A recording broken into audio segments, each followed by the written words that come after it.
What's going on, you guys? Bryce McKinley, Coach Sharpen. You know what time it is. In this video, I want to talk to you about firing yourself. Not actually firing nobody, but how do you remove yourself out of your business from different roles so that you can work on your business and not in your business? That's what I'm going to be talking about. So by the end of this video, I hope that you have a crystal clear outline, 4 or 5 tips that you can take and run to the bank in order to fire yourself. So with that said, let's get started. Come on. If you don't know Bryce, he's crushing it. He's doing over 50 wholesale deals a month. So you don't want to run your business anymore. Or maybe you're just sick of being in the position because it's starting to become overwhelming. Or maybe you just find that it's not best suited for your attributes. Me personally, I'm a high-level visionary. I see things like in the future and where my organization is going. And so, years back when I was doing everything, taking out the trash and mopping the floor and doing the deals and talking to the sellers and talking to the buyers, for me, firing myself was absolutely something that had to be done sooner rather than later. Why? For me, maybe you are the same way, but I hate doing paperwork. I absolutely am not an organized type of person. I'm a super high level visionary. And so for me, the fastest way to fire myself was to find somebody to do those types of tasks. And so whatever it is, whatever you don't want to do, how do you get out of doing those tasks that just aren't best suited for your attributes, for your talents, right? You see, here with REI Results and the REI Results Academy, we teach people to become the CEO or the COO of their business, get themselves out sooner rather than later, eventually become the person that they want to be in the organization, and more importantly, find the right people to put the right butts in the seats so that way their operation is running smoothly. They've got the greasy wheel and they can actually do what they're best qualified for, and that is leading the organization. Or maybe it's not that. Maybe it's doing the marketing and they should not be doing the sales. Or maybe it's they should be doing the sales and not the marketing, right? So with REI Results Academy, what we do is a series of things to teach people to become the CEO or the COO, but fire themselves from doing all these other tasks and really hone in on what their strengths are versus their weaknesses. So I'd like to give you a list and talk to you a little bit about what it is that we go over. And hopefully by the end of this video, it helps you not only fire yourself, but find the right butts to put in the seats to help your bus drive smoother, faster, and farther. Number one, here's the number one thing that we do in our step-by-step process when we're teaching our managers and our acquisition managers to fire themselves and become the leader or owner of their organization. Maybe that's you. Maybe you've been doing acquisitions and dispositions and title work and all of that. The number one thing is exactly what you've been doing. It's do the job. Find the ins and outs and problems and hiccups and hangups in the business, so that way when you pass that baton or you pass that role off to someone else, that other person no longer has to go through and make those same mistakes that you did. Number 2, SOPs. Create a document, a running document of SOPs. And SOPs, if you don't know what those are, is a standard operating procedure. It's what I do at step 1, step 2, step 3. And when step 3 gets crazy, do I go to 4 or do I go to 4A? Or do I go to 4B? What is that role? Standard operating procedures are vitally important to fire yourself. So that way, when you put someone in the role that you're firing yourself from, maybe it's you're stepping into that CEO position out of the sales position, you could put a salesperson in there and literally hand them the book and say, this is what we do. Now, sure, are you going to go and help them along the way? Absolutely.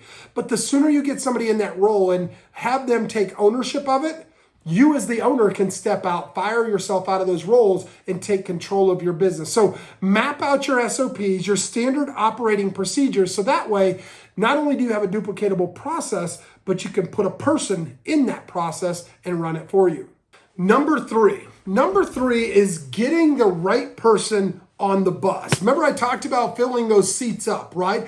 Getting the right person on the bus is someone that's excited for that role. I actually just recently was looking for a personal assistant and someone to come in and be not only my personal assistant, but a director of operations to help me free up space and my time in my head so that I could move forward. What was really cool about that was I had an opportunity to interview a gal, and she was not the right fit. However, she was the right fit to fill one of our acquisition persons. And when I told her that, she lit up. She actually got excited because she was just doing the personal assistant position to fill that void, to put a Band-Aid on her life, to help her get to the next level. And when I told her that her personality assessment actually was better suited for a sales role, she gleamed with excitement. She was not only excited, but she became very passionate, and she was like, oh my gosh, sign me up. And so getting the right butts in seats or the right person on the bus is going to help you fire yourself faster so that you and your organization can go further. Number four is what we call the test drive. The test drive gives someone 1 to 3 months to really get in their role and take traction and take ownership of it. It'll really give you the opportunity to see if you're a good fit to work together or not, or maybe they're better suited in a different position. I actually have an interesting story about this where one of my acquisitions persons later became my personal assistant. She started out doing really well, doing deals. She did 3 or 4 deals her first month or two right out of training. Great, right? However, month 4 and month 5 became super overwhelming when she didn't have any money in the bank anymore and she was living paycheck to paycheck per se, and there wasn't a paycheck coming. We realized really fast that test drive period, she was better suited to be an admin role. And she blossomed. She took ownership of that role. She started managing calendars and setting appointments. And wouldn't you know it, not only getting the person in the right seat, but giving her a test drive to see if that other position was right, showed us that not only was it not, but it allowed her experience and her ability to be an admin blossom. And when we seen that test drive showed us that this wasn't the right vehicle, this was, and she excelled in it, and our business took off even further than where it was before. So that last step that I just mentioned is take a test drive. Take that person and put them in the position you think would be best suited. And if you find that they're better suited elsewhere, don't be afraid to move them from that vehicle to the other. Number five is keep or fire them.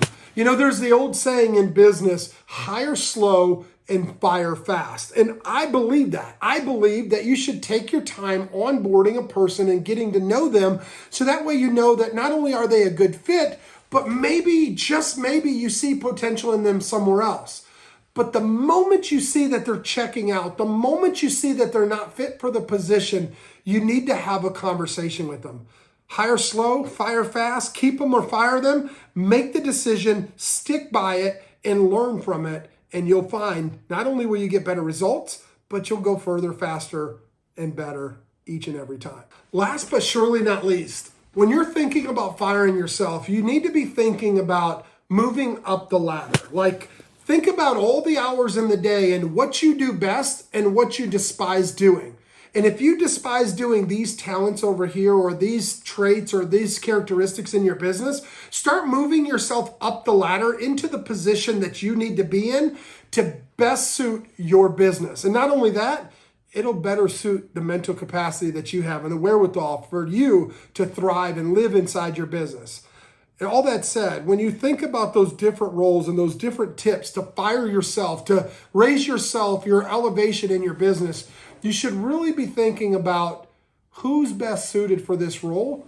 What are your strengths? Focus on those, and where you're weak, put somebody in that position to do that. The sooner you replace your weaknesses with someone else's strengths, not only will you be able to fire yourself, but your business is going to go a lot further, faster, bigger results, more money, and you have the opportunity to help more along the way. God bless, stay sharp, and I'll see you in the next video. Peace. Bryce McKinley here, Coach Sharpen. You know what time it is. I want to personally thank you for watching these videos. You see, you might want to subscribe to this channel, and I'm not just saying that to get more followers, but the knowledge that I drop, I guarantee you won't get anywhere else. You see, the information that I give is not just the fluff that every other guru and guru talks about. You might want to stay alert for what's happening next. So subscribe, hit the notification bell to keep you posted. You're not going to want to miss what I drop on this channel.